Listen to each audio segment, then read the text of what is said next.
So today's video is going to be about the disappearance of Tara Calico, but before I jump into the video, I do want to tell you guys about something that I've been working on that I'm super excited about. I'm going to be doing a Halloween week on this channel, so every day for 7 days before Halloween, I'll be uploading a video with some kind of like spooky murder or something along those lines. I'm going to do a few serial killers, but you'll see there is quite a lot of videos coming to you that I'm very excited about. But with that being said, I am going to go ahead and jump into the video. Again, like I said, this video is about the disappearance of Tara Calico, and it all started on the morning of September 20th of 1988. 19-year-old Tara Calico left her home in Valencia County, New Mexico to go on her daily bike ride, which she went on every single day. But on this day, Tara didn't return home,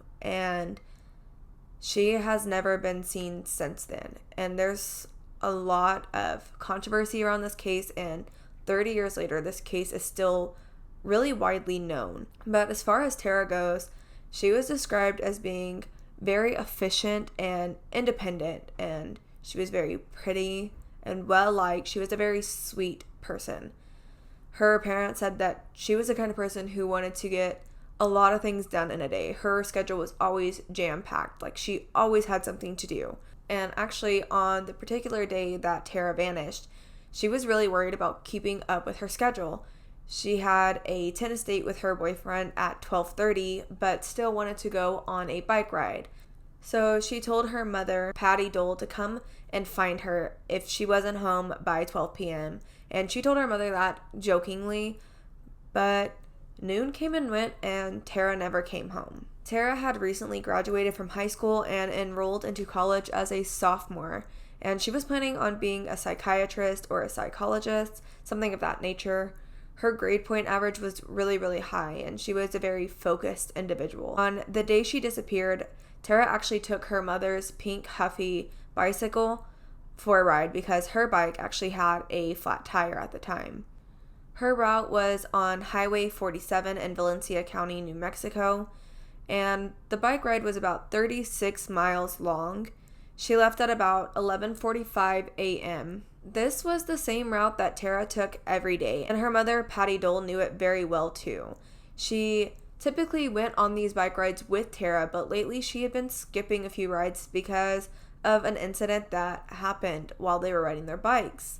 The recent incident was a car who was driving really aggressively close to Tara and kept doing it on purpose. They passed her numerous times, and that made Patty hesitant to go on bike rides any longer. And she actually encouraged Tara to carry mace with her, but Tara declined the request over and over again. She just didn't feel like she needed it. It was the same sunny stretch that she had been riding her bike on every day for years, and she just didn't think that anything bad ever happened there.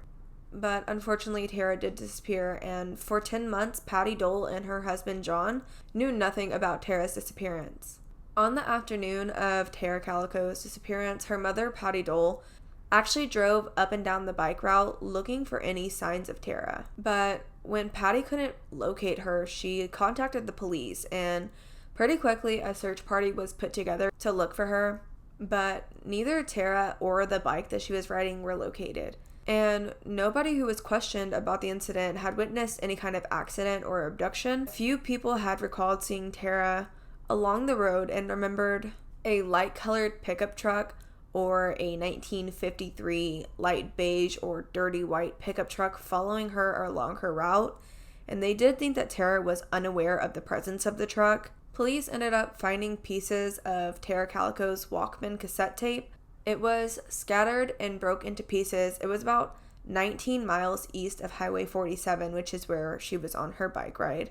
Patty was convinced that Tara deliberately broke up the cassette tape and dropped it to leave a trail behind of what happened to her. Without any compelling evidence of foul play, the police began to question Tara's parents about her home life, and they started to suspect that the 19-year-old had just run away from home. But that was a hypothesis that her family overwhelmingly denied. They claimed that Tara was very excited about life, and she was brimming over the top with enthusiasm. Her stepfather, John Dole, actually said that she was kind of like a little machine, and there was just so much that she wanted to fit into a day. Patty and John continued to wait and wait, but no further evidence was forthcoming, and it just seemed that Tara had just disappeared. Then on June 15th of 1989, nearly 9 months after Tara's disappearance, a Polaroid photo was found in a parking lot at a convenience store, nearly 1,500 miles away from where she disappeared in Florida. The Polaroid photo was of a young teenage girl and a young boy who were bound and gagged. They were lying on top of sheets and a pillow, and the picture, they had duct tape over their mouth. The woman who found the photo immediately called the police, and she said that a white Toyota cargo van had been parked in the spot right before she got there. She told the police that a mustached man in his 30s was who was driving the cargo van. So the police set up a roadblock in attempts to intercept the vehicle, but it was unsuccessful, and they never caught the person who was driving. But that Polaroid did gain national attention whenever it was shown on the television program America's Most Wanted. Tara's friends and Patty's friends who tuned into the show actually called Patty and asked her if she had saw the Polaroid picture, and began to question her and ask if that was Tara in the picture. Officials from Polaroid say that the picture had to have been taken after May of 1989, because that kind of film wasn't available until then. A copy of the V.C. Andrew novel, My Sweet Adriana, I'm not sure if I'm saying that right, sorry if I'm not, and a plastic cup and a squirt gun were also seen in the picture. V.C. Andrews just happened to be one of Tara Calico's favorite authors. There was also apparently a phone number that was written on the spine of the book, but some of the numbers were unreadable, and experts say that it could have been 300 possible numbers, with 57 of those numbers being valid. When Patty Dole first saw the photo of Tara, she wasn't completely convinced that it was her daughter. But the longer she looked, the more convinced she had become. The picture of the girl had a discolored streak on her thigh, which matched a scar that Tara had gotten in a car accident a few years back when she was younger. Patty then was convinced that without any makeup on and just a little bit older, that was definitely her daughter in the photo. But the authorities weren't so sure. Experts from a national laboratory doubted that it was Tara, and the FBI was unconclusive about the photo as well. Apparently, and I'm not exactly sure if this is a fact or not, but I did just want to throw it in there just in case it was. It is said that Scotland Yard in the UK took a crack at the Polaroid, and they did determine that it was Tara in the photo, but beyond that, the authorities knew nothing else. There was no other kind of trail or trace of evidence of Tara that was left behind. And then the story starts to get a little more messy. Whenever the family of a 9-year-old boy named Michael Henley came forward and said that they thought that was their young son who had vanished in New Mexico in 1988 while on a camping trip with his father. And at this time, both of the families were anxiously waiting for any news on this Polaroid, but by the end of it, only one family actually ended up getting answers, because Michael Henley's remains were found, and they were only discovered just 7 miles from his campsite where he had disappeared, and they said that he had died of exposure long before that Polaroid photo was ever taken. So at that point, the whole family really is back to step one. They have no idea who this little boy is. They are kind of thinking that this is Tara in the photo, but they're not 100% positive, and authorities aren't positive either. So in the intervening decades, Tara's case remained a cold case. Despite the creation of a 2013 task force to reinvestigate Tara's disappearance, there was still no further evidence. And then in 2003, the Doles made the decision to move 2,000 miles from their home in New Mexico all the way to Florida. Patty Dole said that was a move that they had been wanting to make for years, but they just hadn't been able to bring themselves to do it.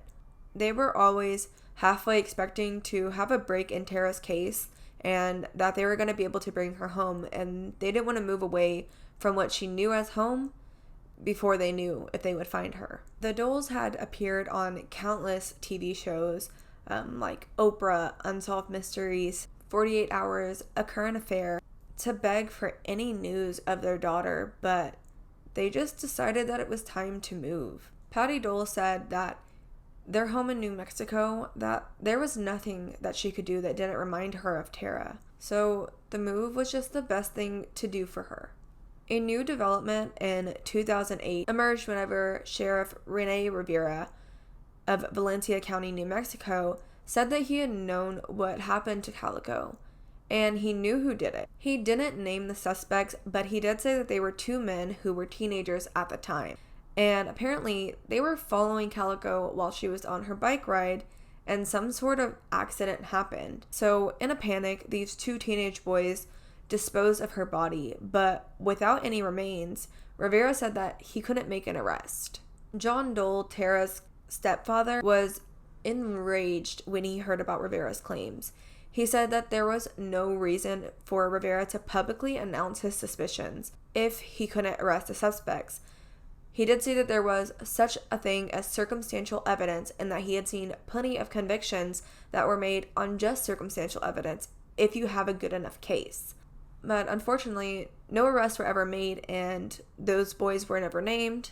As far as I know, there has been no further progression with that tip at all. Other than the information that I gave about the last Polaroid photo, there were two other Polaroid photos that could have possibly been Tara Calico as well. One of the photos was a blurry photo of a girl who had tape over her mouth, and that was found near a residential construction site in California. Forensic evidence said that that photo was taken sometime after May of 1989.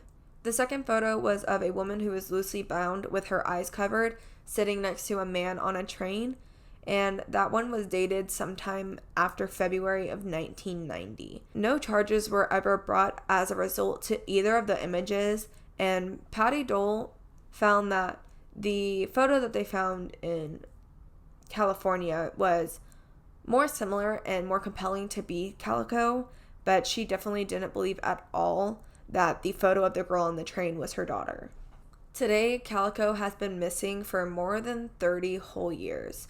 Her disappearance still remains one of the most haunting, chilling cold cases in recent memory. The last photograph of Tara Calico that was taken just one day before her disappearance.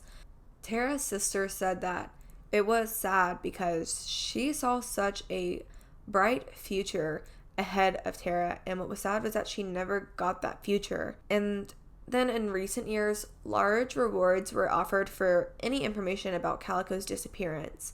So cold case detectives from multiple different agencies have taken bulldozers and cadaver dogs out to the area where they believe that Calico may have possibly been buried. Valencia County Chief Deputy Jeff Noah said that they go out and check the area and see if they can get a hit with the dogs or the bulldozers or anything, but they haven't had any results yet. But like I said, even 30 years later after her disappearance, this case is still getting national attention. People want to know where she is. People in this community were torn apart by her disappearance. Tara's sister said that there has to be people who live there who knows what happened to Tara, who saw something happen, and that they need to come forward. But she also said that she understands people are scared to come forward, but it's time. It's been 30 years, and this family just needs some kind of closure for what happened to their 19-year-old daughter and sister. Tara's sister now works as a filmmaker, and she actually produced a podcast about Tara Calico's disappearance. She also spent nearly a decade working on a documentary about the disappearance of her sister. Friends, family, and law enforcement continue to wait and be hopeful that a miracle will happen and that someone will come forward and say that they know what happened to Calico and that they will finally get the answers that law enforcement and her family so desperately need now. That's pretty much all the information that I could find on this case. It's really eerie because she disappeared from a place where bad things didn't normally happen. And it was kind of just out of nowhere. And she's never been seen since. There's just not a lot of evidence or a trail or anything that could help law enforcement at this time. Tara Calico was born February 28th of 1969. She weighed 120 pounds and she was approximately 5'7". Some of her characteristics were that she had brown hair, green eyes, a large scar on the back of her right shoulder. She had a brown birthmark on the back of one of her legs, as well as a large scar on her calf. If you or anyone that you know has any information about Tara's disappearance, please contact the Valencia County Sheriff's Department. The phone number for the Valencia County Sheriff's Department is 505-866-2400. There are really no theories around this case at the moment. If you have any theories about what you think might have happened to her, please let me know down in the comments. I'm really interested to hear what people have to say about this case. Okay, so that is all the information that I do have for you guys. I do hope you enjoyed watching my video as much as I enjoyed making it. And if you did, please like, comment, and subscribe. And if you also could, share this video with your friends and just get Tara's name out there even further and just spread her to the public so that way people are more aware of her disappearance. Anyways, thank you guys for watching. Bye.